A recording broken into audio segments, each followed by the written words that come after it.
여러분 안녕하세요. 탄소 중립 문제는 전 세계적인 문제입니다. 그러나 탄소 중립을 잘못하면 엿을 먹게 됩니다. 그 예를 들고 그 이유에 대하여 말씀드리겠습니다. 그리고 잘 대응하는 방법에 대하여 말씀드리겠습니다. 먼저 엿 먹는다는 뜻에 대하여 알아보겠습니다. 네이버 국어사전에는 엿먹이다의 뜻이 나와 있습니다. 슬쩍 골려주거나 속이다 이렇게 나와 있습니다. 손익을 따져보겠습니다. 엿먹인 사람은 별로 손해볼 것이 없습니다. 그러나 엿먹은 사람은 쫄딱 망할 수도 있습니다. 탄소 중립 때문에 엿먹을 수 있는 경우의 예를 들어보겠습니다. 사람 1. 야, 이제부터 지구온도 1.5도 상승을 막아야 돼. 사람 2. 그것을 하려면 탄소 중립해야 돼. 사람 3. 탄소 중립하려면 태양광, 풍력, 그린 리모델링 해야 돼. 사람 4. 야야, 더 좋은 수가 있어. 아리 100 해야 돼. 언론. 맞아. 우리는 그것을 해야 돼. 상황 1. 정치인은 국민들에게 세금을 더 걷고 기업을 규제하고 열심히 노력합니다. 그런데 해도 안 됩니다. 하면 할수록 손해납니다. 사람 5. 더 열심히 해야 돼. 그것을 못하면 우리는 다 죽어. 사람 6. 그것을 하는 것은 세계적인 추세야. 그것을 해야 결국은 돈을 버는 거야. 상황 2. 정치인은 국민과 기업들에게 또 돈을 걷고 더 규제하고 더 열심히 합니다. 그러나 안 됩니다. 탄소 감축 목표치에 반도 못했으며 지구온도는 계속 올라갑니다. 물가 상승하고 세금 증가하고 국가 부채 증가합니다. 상황 3. 뭔가 이상해서 태양광, 풍력의 전체 과정에서 발생하는 열량의 변화를 분석해보니 결국 안 되는 것이었습니다. 그동안 속아서 개고생만 한 것이었습니다. 상황 4. 뒤늦게 깨달은 정치인들은 사람 5와 사람 6에게 손해배상 청구합니다. 그러자 그들은 이렇게 얘기합니다. 야야, 나만 그렇게 얘기했냐? IPCC도 그렇게 얘기했다. 그리고 결국 너희들이 그것을 한 것 아니냐? 왜 나한테 따지냐? 결론. 실제로 이런 경우가 발생한다면 정치인들이 아둔하여 국민과 기업이 엿먹은 것입니다. 태양광, 풍력 열심히 하여 엿먹은 사례 1. 독일과 덴마크는 유럽에서 풍력 발전, 태양광 발전을 가장 많이 하는 나라입니다. 환경운동가들은 풍력 태양광 발전이 다른 발전보다 싸다고 이야기하지만 독일과 덴마크는 유럽에서 전기요금이 제일 비쌉니다. 독일은 후회하고 있다고 합니다. 태양광, 풍력 열심히 하여 엿먹은 사례 2. 문재인 정부에서 태양광을 엄청나게 늘렸습니다. 그랬더니 태양광 비리 발생하고 국가 부채 늘고 한전 적자 전환하면서 빚더미에 올라앉았습니다. 한국전력과 한국 국민들은 엿먹은 것입니다. 문재인 정부 당시 이 업무에 관여한 정치인들의 50%를 해고해야 한다고 생각합니다. 한국에서 태양광, 풍력을 하면 안 되는 이유에 대하여 말씀드리겠습니다. 1. 여러 차례 해봤더니 한국에서는 잘 안 된다. 2. 오히려 2030 NDC 목표 달성에는 방해가 된다. 태양광, 풍력은 설치하는데 7에서 8년 걸리며 그 과정에서 온실가스가 많이 배출된다. 결국 2030년 온실가스 배출량을 늘리는 결과를 가져온다. 3. 태양광 비리, 한전 적자, 전기료 상승, 물가 상승 등 부작용을 일으킨다. 결국 국민들에게 피해가 돌아간다. 4. 태양광, 풍력을 한다고 해서 탄소 중립을 달성할 수 있다는 계산이 나오지 않는다. 아무리 노력해도 2030 NDC의 10%를 달성하기 어렵다. 즉, 어차피 안 된다. 5. 결국 엿먹는다. 보조금 없이 사업이 되지 않으므로 한전 적자가 더 심각해진다. 그렇다고 2030 NDC 달성이 되는 것도 아니다. 그러면 또 빚을 내고 돈을 쓰고 노력해야 한다. 온 국민이 평생 그 짓거리 하다가 후손들에게 빚만 물려준다. 그것이 바로 엿먹는 것이다. 태양광, 풍력 발전 효과에 대하여 공론화 토론을 해봅시다. 신고리 5, 6호기는 약 8.4조 들어가는 사업이었습니다. 탄소 중립은 그것보다 100배는 더 많은 돈이 들어갈 것입니다. 국가적으로 너무 큰 비용이 들어가기 때문에 공론화 토론을 진행할 필요가 있다고 생각합니다.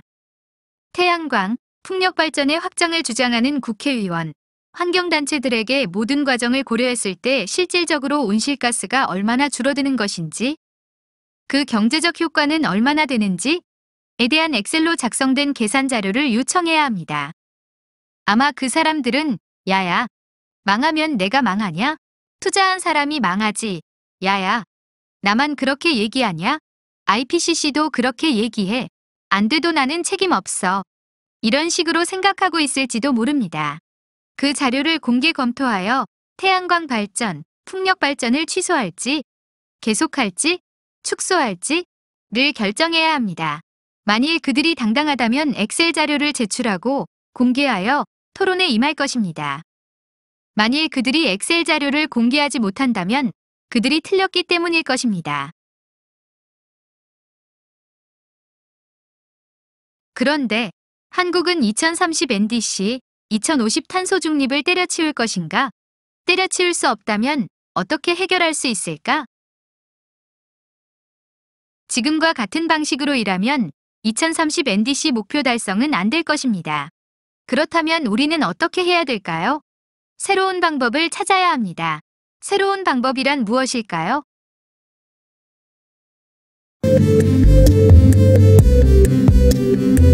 고고도의 공기를 활용하면 해결할 수 있습니다.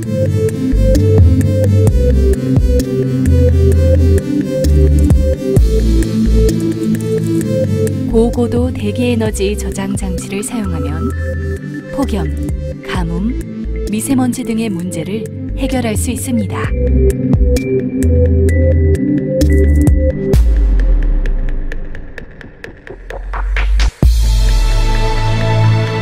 제작을 위하여 초경량, 고강도, 고전도성 신소재가 필요합니다.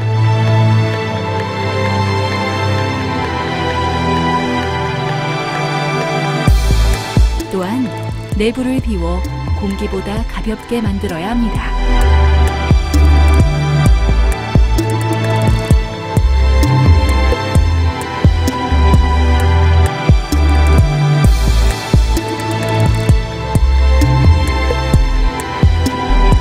먼저 공기 탱크를 지면에 설치합니다.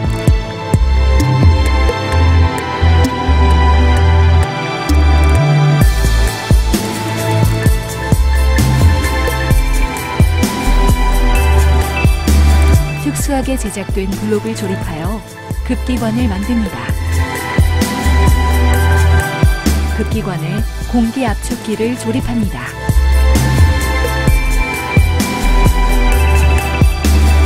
헬기로 들어올려 공기 탱크에 조립합니다.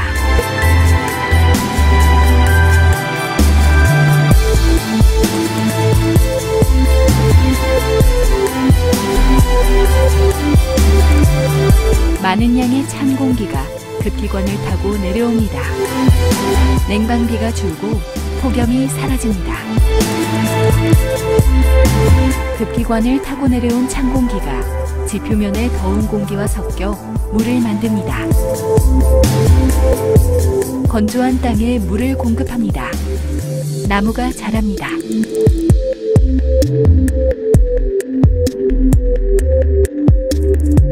사막이 녹지로 변했습니다. 천문학적인 경제적 효과가 기대됩니다.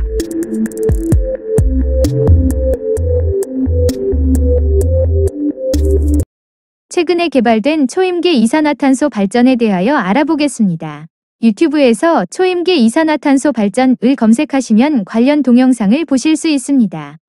이 발전 방식에서는 수증기 대신 이산화탄소를 사용합니다. 수증기는 1기압 이상, 100도 이하에서 물 즉 액체가 됩니다. 그리고 열을 가해서 100도 이상으로 온도를 높여야 수증기 즉 기체가 됩니다.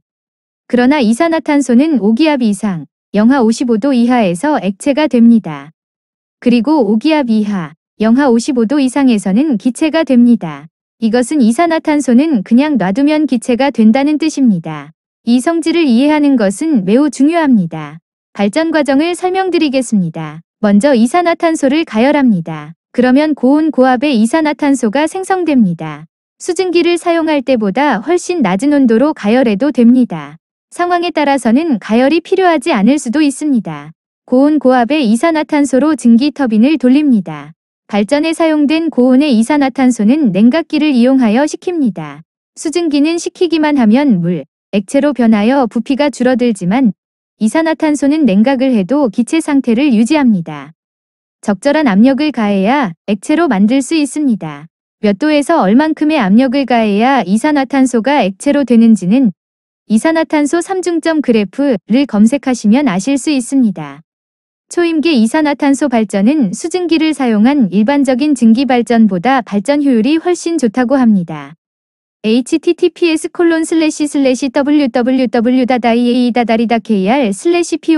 https://www.iea.kr/post/718에 의하면 증기 터빈보다 무려 30% 효율을 높일 수 있다고 합니다.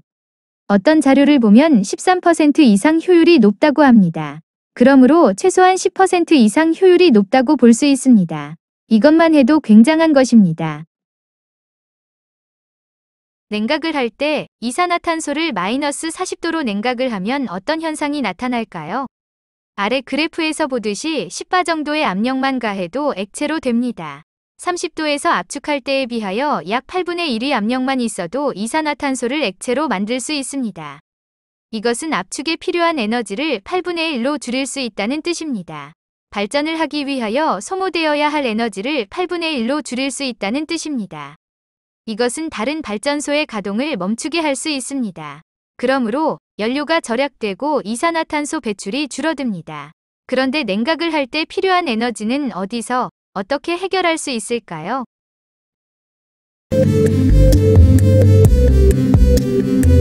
고고도의 공기를 활용하면 해결할 수 있습니다.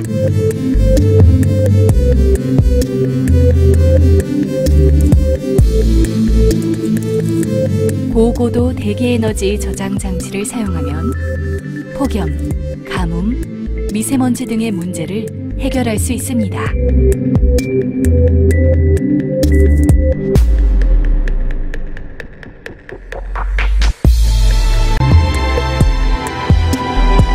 먼저 공기 탱크를 지면에 설치합니다.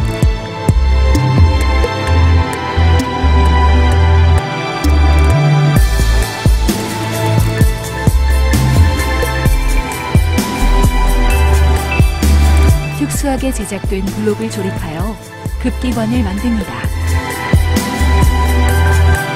급기관에 공기 압축기를 조립합니다.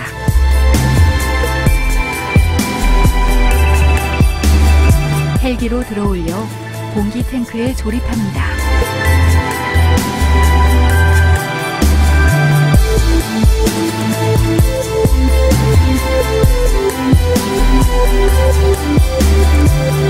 많은 양의 찬 공기가 급기관을 타고 내려옵니다. 냉방비가 줄고 폭염이 사라집니다. 그런데 이 영상을 본 어떤 분들은 10km 위에는 공기의 양이 적어서 안 된다고 합니다. 이 문제는 기본적으로 공기 압축기의 크기를 키워서 해결할 수 있습니다. 만일 공기 압축기의 크기를 키워도 이 문제가 해결이 되지 않는다면 어떻게 해결할 수 있을까요? 3km까지만 올라가면 됩니다. 3km만 올라가도 공기의 온도는 지상보다 약 25도 낮습니다. 한국에서는 지역과 계절에 따라 다르지만 약 0부터 마이너스 30 낮습니다. 그러므로 평균적으로 0도 이하의 공기를 끌어내릴 수 있습니다. 3km 위는 공기의 양이 많습니다. 그리고 풍속이 강하기 때문에 많은 양의 찬 공기를 끌어내릴 수 있습니다. 이 찬 공기를 활용하면 이산화탄소를 10도 이하로 냉각시킬 수 있습니다. 이 정도만 해도 이산화탄소 압축에 필요한 에너지를 크게 절약할 수 있습니다. 조금 더 성능을 향상시키고 싶다면 미국의 알래스카, 캐나다, 러시아 등의 북극 지역에 설치하면 됩니다. 그 지역의 경우 겨울철에는 3km만 올라가도 대기의 온도가 마이너스 40 정도 됩니다. 그러므로 이산화탄소를 마이너스 20 이하로 냉각시킬 수 있습니다. 이렇게 되면 이산화탄소 액화에 필요한 에너지를 더 많이 줄일 수 있습니다. 이런 것이 혁신 아닐까요?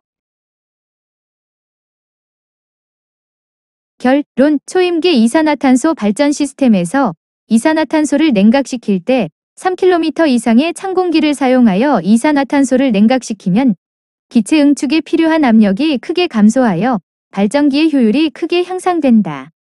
그러므로 발전에 필요한 연료와 CO2 배출량이 급격히 줄어든다. 한전 적자, 탄소 중립, 고유가 일자리 문제를 해결하는 가장 좋은 방법이라고 생각한다.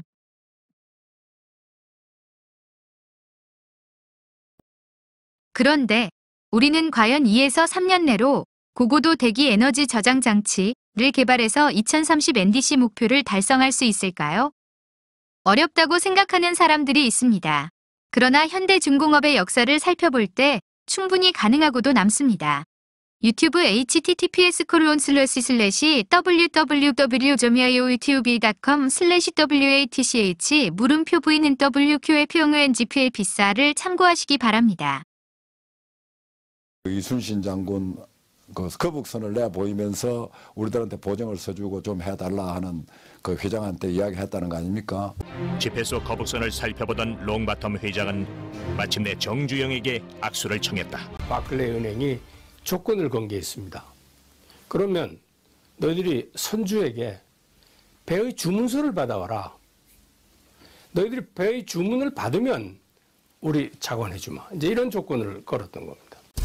그러나 아직 지지도 않은 조선소에서 만든 배를 구매할 사람이 있을 리가 만무했다. 생각을 해봐요. 조그만 조각배도 못 만들고 철판 하나 못 만들고 못이나 나사도 못 만드는 기술 능력이 없는 나라에 어느 미친 사람이 거기다 배를 주문하겠어. 그건 불가능한 일이라고. 감탄해 대형 유조선 2척을 발주했다. 이로써 현대는 영국 수출 신용 보증국으로부터 차관 승인을 받았고 드디어 조선소 건설에 착수하게 된 것이다. 당시 8천만 달러란 거금을 투입하는 현대 울산 조선소 기공식이 열렸다.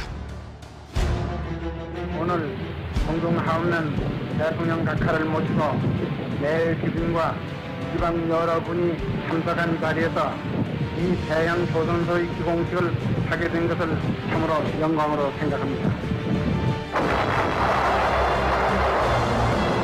대통령은 기공식에서 임자, 이제 기공식을 여는데 제때 배를 건네줄 수 있겠소? 1974년 6월 울산 미포항. 허허 벌판에 모래사장밖에 보이지 않던 그 자리에서 백고동 소리가 울려 퍼졌다. 이로써 현대중공업은 2년 3개월 만에 조선소를 지으면서 동시에 유조선 2척을 건조한 세계 조선사의 유일무이한 기록을 남겼다. 영상에서 보셨다시피 우리의 조상들은 경험이 전혀 없는 상태에서도 2년 3개월 만에 세계 최대 조선소를 지으면서 세계 최대 유조선 2척을 건조했습니다. 고고도 대기 에너지 저장 장치는 이것보다는 더 쉬울 것입니다. 그리고 탄소 중립은 다른 나라들도 못하기는 마찬가지입니다. 그들도 문제를 해결해야 되기는 마찬가지입니. 그러므로 한국에서 안 되면 다른 나라들과 같이 하면 됩니다.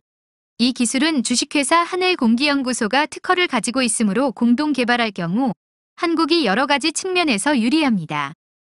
정치인들께서는 적극 검토하여 주시기 바랍니다.